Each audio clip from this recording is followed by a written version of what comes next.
Po drami s parkiranjem in odvozi vozil je ponoči v ljubljanskem Štepanjskem naselju počilo dobesedno. Približno ob enih zjutraj so neznanci razstrelili 3 parkomate. Na njihovih mestih je bilo zjutraj samo še nekaj kosov plastike in čipov, saj so poškodovane parkomate zgodaj zjutraj že odstranili. Slišati je bilo grozljivo, pripovedujejo domačini, nekaterim so se celo zatresla okna, poke pa ne bi slišali tudi na Fužinah. Slučajno sem bil zbuden, sam je pa 3-krat počen, ampak to v presledku mogoče, ko meni se je zdel kap 2-5 minut. No. In tako gledamo dol in nismo nič videli. Zdajle, ko se z dvigalom pelem dol, vem, da smo imeli po noči tukaj gor vrže. Da ni več onega stroja. In kaj na dogodek pravi župan Zoran Janković? Lahko razstrelijo vse parkomate, sprememb parkirnega režima kljub vandalizmu ne bo. Rebeka Tomadus. Štepanjsko naselje okoli enih ponoči. In slišim pok, pa čez minuto, 2 še en pok, pa še enkrat pok. Koliko da je bilo one petarde, tam močne, tako pravijo. Sem slišala pok, ja. Pa sem mislila, kaj je. Mogoče reko nešto slavi. Ali gre za vlom v bankomat, so ugibali tudi v eno od Facebook skupin naselja. Ako se je zdanilo, je postalo jasno. Neznanci so razstrelili 3 parkomate. Poškodovane parkomate je policija že odpeljala, eden od njih je stal prav na tem mestu. Preiskava se nadaljuje, so sporočili iz policije in dodali, da je nastalo za nekaj tisočakov škode. Edino zjutraj, ko sem vstala ob 7, sem videla, da nalagajo.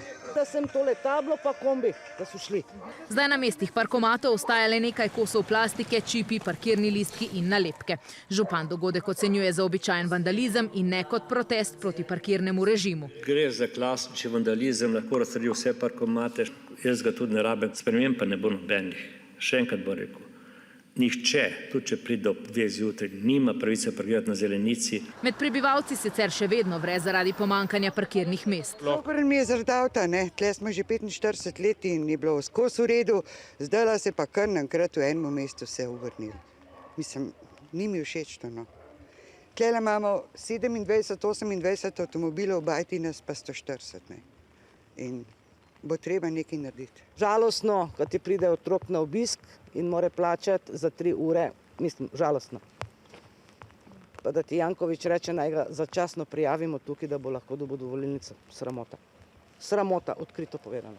Sramota. Lahko bi naredil kakšne parkirplace, ker ve, koliko je ljudi. V Štepancu, če govorimo o njem, 4000 parkirnih mest ni, ne bo nikoli. Jih ni možno narediti. Imajo možnost lastniki blokov, ki so dobili zemljišče po izvedlu nazaj, da si gradijo garaže, predvsem pod zemljo, ampak dejstvo je, da tam na število stanovanj preveč avtomobilov. Do konca leta bodo, pri obljubi vztraja župan, naredili 100 novih parkirišč. Na vprašanje, kdaj bodo postavili nove parkomate, pa župan odgovarja: ne. Nepomembno. Ni. Zame to ni pomembno. Obstajajo tudi druge možnosti plačati parkirnino v Štepanjskem naselju, kjer ne rabijo parkomata. Dodatnih policijskih patrulj pa da, še dodaja, v naselje iz preventive ne bo pozival.